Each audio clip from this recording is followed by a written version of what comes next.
हरि ओम श्री परमात्मने नमः। श्री गणेशाय नमः। वसुदेव सुतं देवं कंसचारूणमर्दनं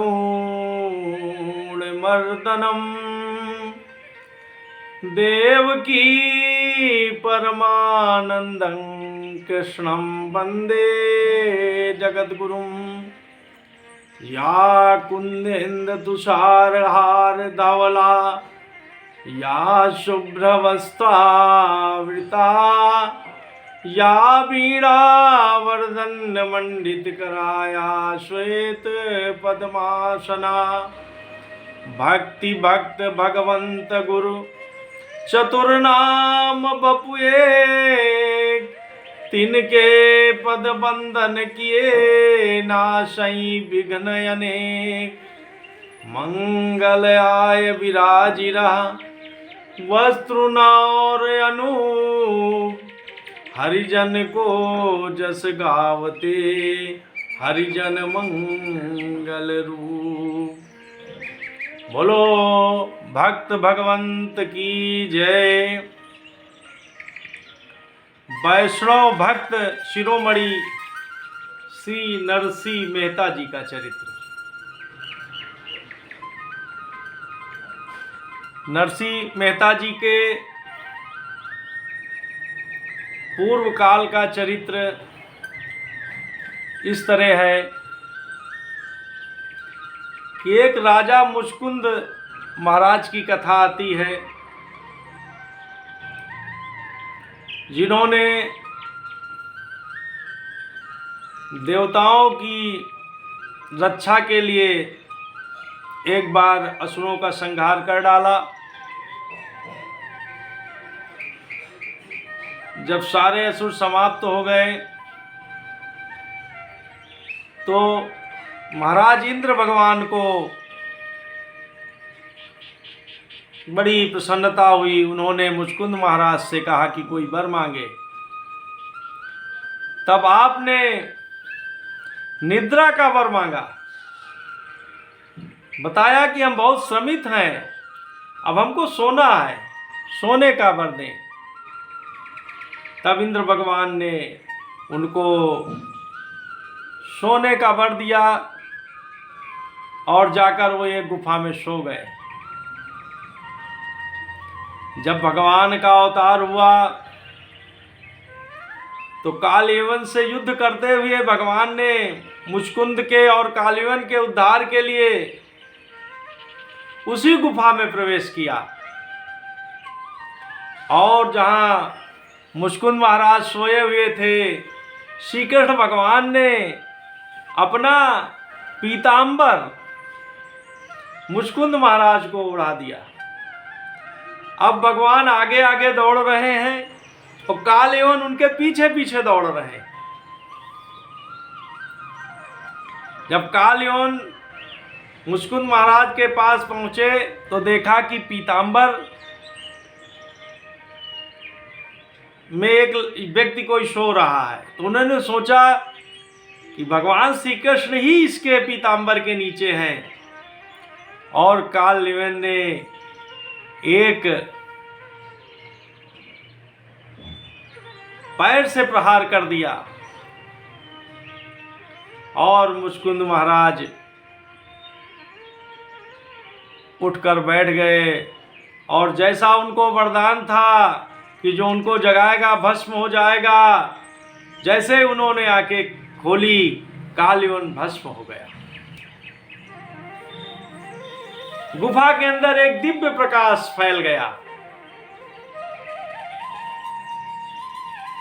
वो कोई और नहीं, अपने श्याम सुंदर बांके बिहारी जी सामने प्रकट हो गए और मुचकुंद महाराज को दर्शन दिया और सारी वार्ता बताई। और अगले जन्म में रास में शामिल होने के लिए नरसिंह जी के रूप में जन्म लिया और भगवान के रास मंडल में शामिल हुए। इस तरह से नरसिंह जी के पूर्व जन्म की कथा आती। नरसिंह जी का छप्पय। जगत विदित नरसी भगत, गुंजन घर पावन करी। जगत विदित नरसी भगत, गुंजन घर पावन करी। बहुत खैर पर चोदियो, रास रीति भगत हृदय धरी। जगत विदित नरसी भगत, गुज्जर घर पावन करी। बोलो नरसिंह मेहता की जय। नरसिंह जी का जन्म गुजरात प्रांत के जूनागढ़ नगर में हुआ। आप 5 वर्ष की ही अवस्था थी तो आपके माता पिता जी का पूरा हो गया। वो काल पूरा करके परमधाम को चले गए। आपके बड़े भाई बंशीधर जी और उनकी पत्नी थी, आप उन्हीं के साथ रहने लगे। आपकी भाभी का स्वभाव थोड़ा कड़ा था। एक दिन श्री नरसिंह जी कहीं से घूम घाम कर जब वापस आए तो इन्होंने अपनी भाभी जी से पानी मांगा। तो भाभी जी ने बहुत डांटते हुए, इनको फटकारते हुए कहा कि बहुत बड़ी कमाई करके आए हो, तुमको पानी दिया जाए, जाओ अपने हाथ पानी लेकर पी लो। ये बात श्री नरसिंह जी को ठीक नहीं लगी। 5 वर्ष की अवस्था में ही आपने इस बात से शुद्ध होकर अपना घर त्याग दिया और जाकर दूर एक जंगल में शिव जी का शिवाला था, आप जाकर उसी पर लेट गए। आप 7 दिन तक वहां बिना कुछ खाए पिए लेटे हुए थे। जब 7 दिन बीत गए तो भोलेनाथ को बड़ी दया आई। उन्होंने सोचा कि ये गरीब से गरीब कोई होगा, जिसके दरवाजे पर कोई आता होगा तो वो उसके खाने पीने का उससे पूछता होगा, उसका हाल समाचार पूछता होगा। अगर मेरे मंदिर पे एक बालक आया है, 5 वर्ष का है, और हमने अभी तक उसका कोई ख्याल नहीं किया। और भोलेनाथ श्री नरसिंह जी के सामने प्रकट हो गए। उन्होंने सबसे पहले नरसिंह जी को भोजन कराया, तृप्त कराया, और तृप्त करा के कहा कि आप 7 दिन से हमारे मंदिर पर बिना कुछ खाए पिए पड़े हुए हैं, आप बैठे हुए हैं, कोई वर मांगो। नरसिंह जी ने कहा, हमको तो कोई वर मांगना आता नहीं। अब आपकी समझ में जो आपकी सबसे प्रिय वस्तु हो वो हमको दे दे। अब भोलेनाथ ने सोचा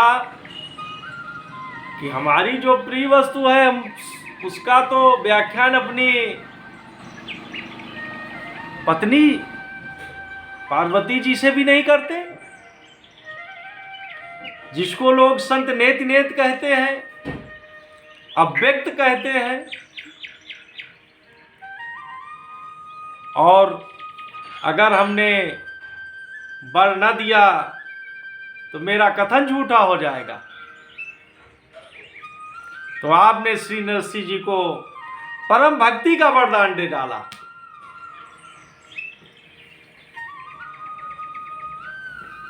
और नरसिंह जी को आप लेकर वृंदावन गए और वहां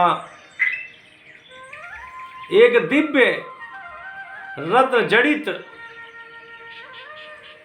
रास मंडल में आपने नरसिंह जी का प्रवेश कराया। अब नरसिंह जी और शिव जी वहां गोपी के रूप में। नरसिंह जी को देखकर लाडली लाल जी का दृश्य देखकर, रास देखकर परम आनंद हुआ। बांके बिहारी लाल जी ने देखा कि कोई नई सखी आई हुई है। तब बाबा विश्वनाथ ने इशारे से समझा दिया कि ये हमारे साथ आए हुए हैं। और रास प्रारंभ हो गया और रास में आपको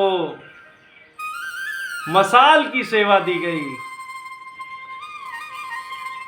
मसाल जलाना, आप मसाल जला रहे हैं, रास मंडल में आनंद हो रहा है। आपने वहीं पर अपने आप को न्यौछावर करना चाहा। तब श्री बांके बिहारी जी ने आकर आपको समझाया और कहा कि जाइए, आप हमारा ही चिंतन करते रहना, जहाँ पर तुम हमारी याद करोगे वहाँ हम प्रकट हो जाएंगे। और आपको एक करताल दिया कि जिसको बजाकर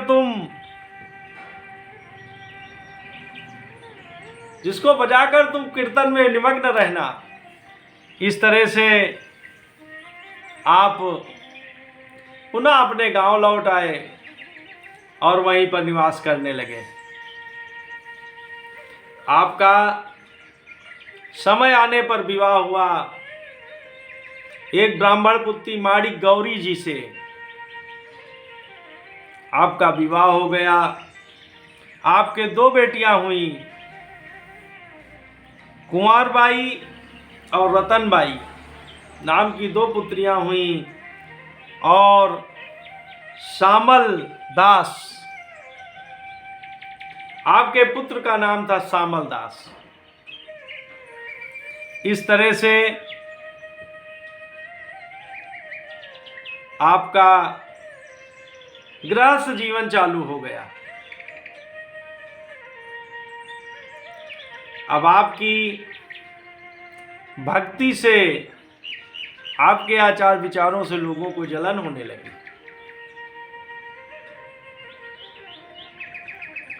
उसी समय संतों की एक टोली आई। आपके यहाँ संतों का खूब भंडारा प्रसाद होता, खूब कीर्तन भजन होता। एक दिन एक संतों की टोली आई। उन्होंने पूछा कि क्या कोई ऐसा आपके यहाँ व्यक्ति है जो हुंडी लिखता है? हम द्वारिका जा रहे हैं, हमको वहाँ पर कुछ कार्य है, वो हमसे पैसे ले ले और हमको हुंडी लिख दे तो हम द्वारिका में अपना काम कर ले जाके। तो लोगों ने ईर्ष्यावश कहा कि हमारे यहाँ तो नरसिंह जी ही सबसे बड़े सेठ हैं, यही हुंडी लिखते हैं। अब वो संत अपने हुंडी की, अपने पैसों की, असरफियों की बोरी लेकर नरसिंह जी के पास पहुँचे और नरसिंह जी से आपने पूछा कि क्या आप हुंडी लिखते हैं? कहीं हाँ हाँ हम हुंडी लिखते हैं, कितने पैसे हैं, लाओ गिनो। तो उन्होंने 700 मोहरे गिन कर रख दिया। तो नरसिंह जी ने सोचा कि दयालु कृपालु भगवान ने संत सेवा के लिए ही हमारे धन की व्यवस्था की है, और आपने द्वारकाधीश का ध्यान कर कर श्यामल सेठ के नाम आपने एक हुंडी 700 रुपए की लिख दिया। अब आप यहाँ पर को भजन कीर्तन और दूसरे दिन से भंडारा प्रसाद चल रहा है, खूब नाच गाने चल रहे हैं, भजन कीर्तन हो रहा है, और इधर उन संतों ने हुंडी ले जाकर द्वारिका में जब ढूंढना चालू किया तो सुबह से शाम हो गई। श्यामल सेठ का कोई पता नहीं मिला। वो थक हार कर एक जगह बैठ गए। तो द्वारिकाधीश को अपने भक्त की संकल्प का, उसकी हुंडी का मान रखता था। वो एक सेठ का वेश बनाकर अपने कंधे पर अपने एक सिक्कों की, पैसों की बोरी लाद कर आए और कहा कि भाई नरसिंह जी के नाम की हुंडी किसके पास है, आकर अपने पैसे ले ले। वो लोग दौड़कर श्यामल सेठ के पास गए और अपने पैसे पाकर बहुत ही आनंदित हुए। और श्यामल सेठ ने उनको एक चिट्ठी लिख दिया कि प्रिय नरसिंह जी, यहां पैसों की कोई कमी नहीं है, तुम चाहे जितनी हुंडियां वहां से लिख के भजा लेना, तुम वहां से हुंडियां लिखते रहो। जब वो लोग वापस गए तो नरसिंह जी को वो जब पत्र मिला तो नरसिंह जी ने उस पत्र को हृदय से लगा लिया। द्वारिकाधीश भगवान की कृपा का अनुभव किया। इस तरह से नरसिंह जी के बड़े पावन चरित्र हैं, बहुत ही अनोखे चरित्र हैं। प्रभु की कृपा उनके ऊपर बरस रही है। जहाँ भी जो कोई कार्य होता है तो आप यही कहते हैं कि जो अब तक संभाला है वो आगे भी संभालेगा, और यही बात सही है। इस तरह से नरसिंह जी का शेष चरित्र अगले भाग में। कृष्णाय वासुदेवाय हरे परमात्मने प्रणतः क्लेशनाशाय गोविंदाय नमो नमः। श्री विष्णुवे नमः, श्री विष्णुवे नमः, श्री विष्णुवे नमः। श्री विष्णु स्मरणात् परिपूर्णमस्तु प्रीताम्नमं प्रीताम्नमं। श्री कृष्णा अर्पणमस्तु, श्री कृष्णा अर्पणम। नमो पार्वती पते, हर हर महादेव, हर हर।